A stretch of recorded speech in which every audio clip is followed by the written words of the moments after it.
Welcome to this live stream for this week. Now, there's been some questions coming in, and a topic that's come up is that people are asking about different focus points in Siu Lim Tao. And now, there's not a right and wrong way of doing Siu Lim Tao, but there is different approaches to it. And in our approach, we look at Siu Lim Tao as being a head-on timing. So I'm just going to give you a brief introduction of the system to understand why we look at it as we do. So Siu Lim Tao head-on timing, what is that? That means that we are already in a close distance like this, where we're really close to each other. Now, to be a head-on timing means that from the position that I'm in, I have a strike in here, or I have a strike in here, but he doesn't have a straight strike from there or a straight strike from there. That means of course he can hit around it, that's an option. But at the moment that I touch here, I have a strike immediately. So I don't have to wait. I don't have to time it according to my opponent's reactions or actions. So that's a head-on timing. And the first form, Siu Lim Tao, is primarily about that. You can only be a head-on timing when you are in this touching scenario, actually. So here I'm a head-on timing. That's the primary thing. So that's Siu Lim Tao. We start there because when we're using Tomek Gjøl, the next form, it's about catching timing. So if I'm out here and he strikes in, this thing about me being able to catch that strike, or he strikes in, I stop him with a kick here or something like that. These things is timing. And of course, we use that when he comes in, I do this. That's a way to get into the position where you are head-on timing. So every time when somebody asks me, what do we do with kicking, or what do I do if he stands from a distance and he suddenly stop? This is Tomek Gjøl. There's nothing wrong with it, but the concept is I have to time it. So first, and a lot of other styles, they start from Tomek Gjøl here. And then when the person strikes in, pop, pop, and then he starts reacting. But the thing is that if it's nothing wrong with that, but the moment then you are in here, and if you don't have anything and he strikes, you get hit. So you move out again, and then you have that in-out fight. So in Wing Chun, in Siu Lim Tao, the idea is let's start by being very confident about this close distance. So if he's got his hands up, I have my hands up. I put myself in a position where I have a strike, or if he defended that I have a strike and a strike. So you can immediately attack and you feel comfortable about this distance. Then after that, when you learn about Tomek Gjøl and he attacks you somehow and you're moving out here, now then when you get in here, you are in your comfort zone. So it's a transition into that comfort zone, into being a head-on timing from a distance. And the third part of the form is actually that he's I'm behind on timing. That's the beauty, the last form. So if he's this close to me, I'm behind on timing because he can grab me. And I will probably go down, or might. So when he's that close, I might be using an elbow, or he might already have pressure on me, and I'm behind on timing. But then I'm using the fingers to integrate through, so I can have this, even though the arm is very controlled, the fingers allow it through. So there's a lot of these BUG things. It's ways to get back to a head-on timing. So understanding the foundation of the system is three forms: Siu Lim Tao, which is related to being a head-on timing. So we're here, bam, bam, bam, bam, Tomek Gjøl. Here we are in distance. He strikes in. I have to be able to control timing, and BUG, which is behind on timing. Certainly, he's very close to me. Just step a little bit in. And now I have to use sweeps, or I have to use elbows, or I have to use my fingers to get out of it. So that's understanding the three forms. Of course, we're not going to be using a great amount of time on behind on timing. But one thing that is kind of interesting is that most styles, not because it's wrong, it's just different, they start by behind on timing. So if we are out here and he suddenly hits me and I do this, now this is not wrong, but it's just cover. It's because in the beginning, if you don't have you don't have timing, so you don't need to, when he does it, you don't need to parry it or move. You just bring something in between that you and the strike. Or if he kicks me, I just bring something in between me and the kick. That is behind on timing. Timing would require that I actually could either move, or he hits me, or here, or he kicks me, or I stop it by bringing the leg up. That is timing. A head-on timing would require that I don't have to wait what he's doing. So, and right now, I'm not a head-on timing. If I just strike him, he might strike me, right? So, but the time I'm here, at the moment that I'm here, the moment I got him in front of me, then I'm a head-on timing. I don't have to wait for him attacking me. I can be constantly attacking. So if he covers up, pop, pop, pop, pop, I have the possibility of constantly being attacking and constantly at the same time being safe. So that's the three forms and each concept on timing. Now, of course, it is actually, as I understand it, of course, I don't know anything about the real history. We usually, when we say history, we say it's his story. So it's just a story. But the story, as I heard it, was that Wing Chun back in the days was mostly taught to people who already had a foundation of some Kung Fu. So they already have the feeling in the body of how to turn and how to deliver power and how to redirect force. But then when they trained Wing Chun, they learned how to refine it and to do it more economical and being more in a position of advantage and so on. So it's more advanced, only advanced of thinking and precision, not as complex, because Wing Chun is relatively simple compared to other Chinese martial arts. Now, while we are here, just for the sake of it, Søren, do you have any questions to this part? No, no question on my part. Okay, but don't keep back if there's any questions related to it. Yeah, no problem. Okay, I'll continue a little bit on the topic, and if you at any time have any questions, just ask them. Remember, there is no stupid questions. Might be a stupid answer, but all questions are very welcomed and good for everybody. But to understand again why this beginning of Siu Lim Tao, now we have to understand this. Imagine this. If I'm in this distance here, this is where there is a true threat in most cases. He's so close, he can just hit me.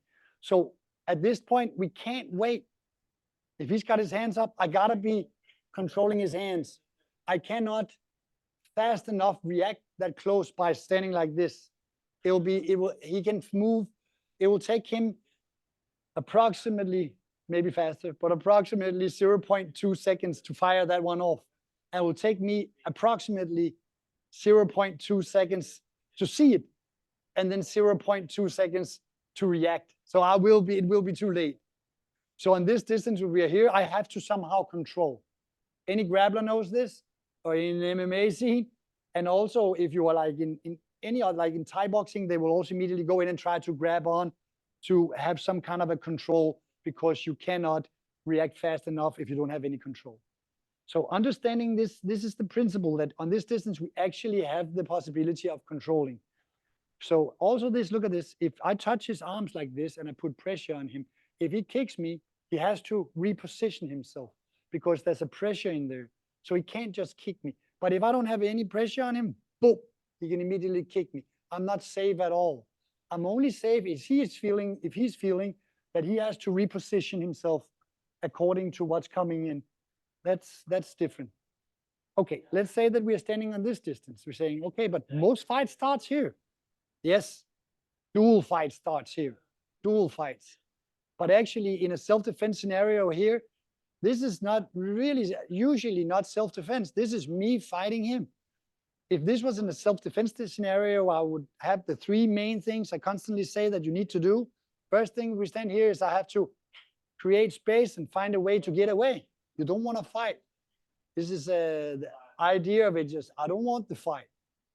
If I can't get away, I can get in a position where I can maybe get away. Where can I place myself in this battlefield so I'm in a position I might get away? Second thought, okay, I can't get away. Maybe I can get a friend. Maybe I can get this guy.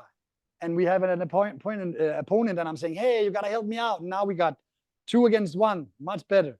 So search for help if it's possible, or bring you in a position in the battlefield where it's easier to get help.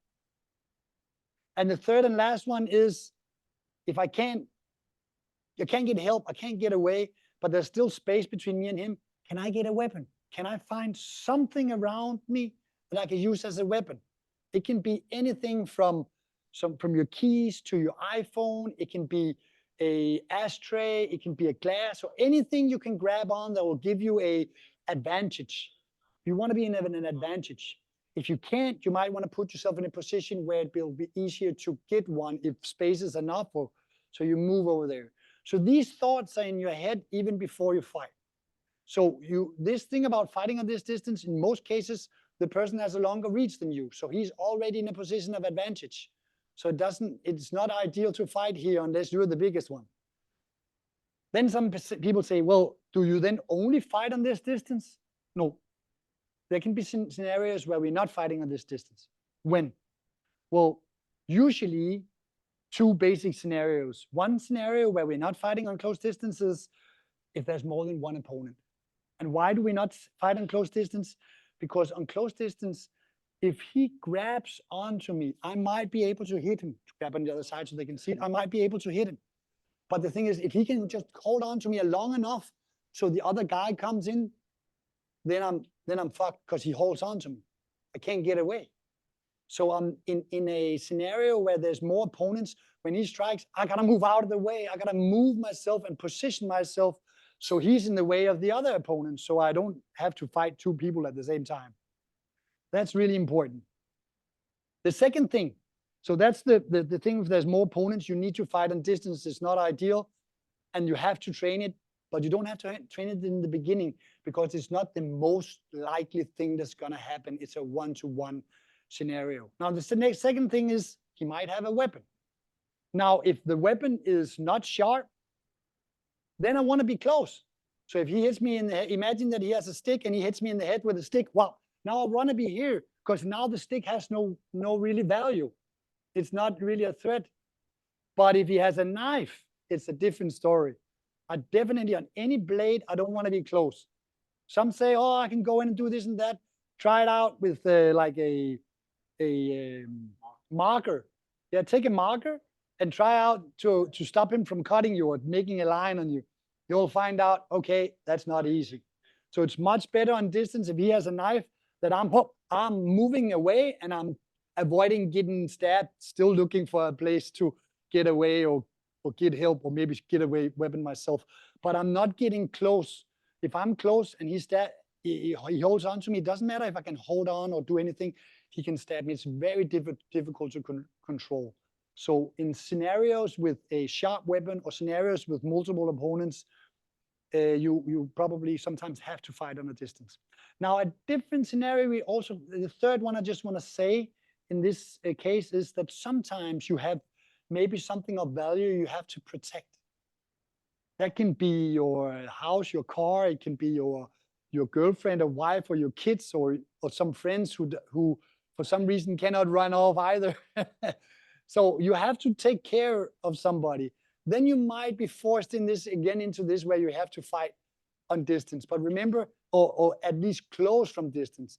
But that's not fighting on distance. It's just making sure that you are between the things that you save and that person. And when if I'm standing here and he moves in and out, well, then you close in, and now you can continue on your Siu Lim Tao with a position of advantage. Then they say, just kick me in the balls, but it's not that easy, because there's a pressure into him constantly and continuous attacks. Very, very difficult to take somebody and grab or hold on to them if there's continuous attacks. Okay, next thing, let's imagine this. If I'm in a position where I feel that I can get through with my punches and he's trying to cover, but I'm still getting through, he's moving away, but I can keep the distance and I keep on striking. If he can't get away and he can't cover and he can't really strike back with any effect, most likely he's going to try to grab onto me. If he grabs onto me, I have to be in a position where I feel that I'm controlling him. So I have to be able to change the position so I'm not getting grabbed. So counter grappling is already introduced in Siu Lim Tao. It's because it's really important. Don't let anybody grab onto you. So this was a little overview of these three forms. So just for the fun of it, to understand, also with the other weapons, if you have, for example, a long pole,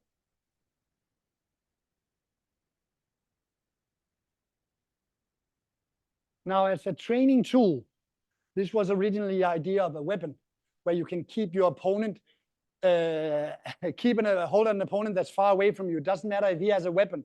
I'm in a position of advantage, if you can imagine. So, but what if he comes closer than this stick here, then I'm in trouble. So it's very different from the other systems, part of the system, because the idea is whenever he gets closer, I move away, or attack his feet, or go to his head. So the method of using the staff or the long pole is to keep him away. So it's conceptually different. If you have a sharp weapon, the sharp weapon depends on the opponent. If the opponent also have a sharp weapon, again, we are not closing. We are fighting on distance. We don't want to get close with sharp weapons.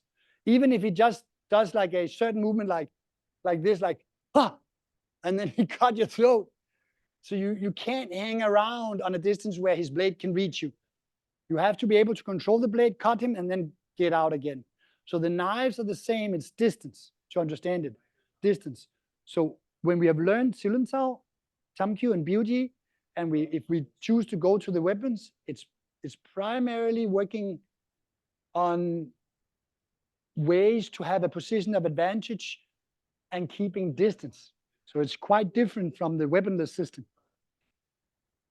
The last one that there is like in the system is that they have the wooden dummy. Now, as I heard it, originally, the wooden dummy was just a tool, a training tool, that actually anybody can use. And it's really, really good. Not because it's, what can you say? It's like a punching bag. A punching bag doesn't hit you. It doesn't move around. It's not like a real thing. It's just a tool. But it doesn't mean that it doesn't have it's not a really great tool. A heavy bag is a great tool, but it has its limitations. That's the same with the dummy. It's a great tool. The focus is more on when you attack that you are controlling at the same time, where in a punching bag, you don't even think about where the opponent's arms are necessarily, and you at least don't have to adjust to it because the heavy bag doesn't have any arms. So it's just a tool. Now, of course, in most traditions, if everybody went and beat on that wooden dummy, it would break. So most schools or in most affiliates, they put the dummy as a tool that you train later on, so there's less using it. It's a great tool. I can highly recommend anybody having a wooden dummy. It's not necessarily easy, depending on your living facilities, but it's a really great tool. It never complains, it never does anything wrong, and you can do things a little extreme hard on it, and it won't break like an opponent would. And it gives you a very quick feedback when you're doing something wrong, and you will feel it in your body. So it's a really great tool. So that was a kind of an overview of the system. Now, since there's nobody really coming in with any extra questions, we're just going to remind you that this recording is being uploaded, so you can see it afterwards. Of course, then you can't ask any questions, but you will still see what we have been talking about today. So you can see here, Søren, you have any final questions of any kind? Remember, they're all good if there's any. Yeah, I know it's any, but I don't have any questions. All right, Sadly. was it enjoyable? Yeah, I liked it. Okay, So you got a good overview. there was good sound and you was a good distance. So yeah, Everything Yeah. was nice and easy to see. Okay, that sounds good. Okay, so for now, thank you so much for attending, and looking forward to seeing you again on next Monday. Please, if it's possible, you can already now send in potential questions that you have. If you don't have the possibility of attending on Monday at that time where we are doing the live stream, you can still ask the questions in our community, and then we can, in that way, add the answers on the next live stream. So thank you for watching, and keep on the good work. Keep up the good work. Thank you.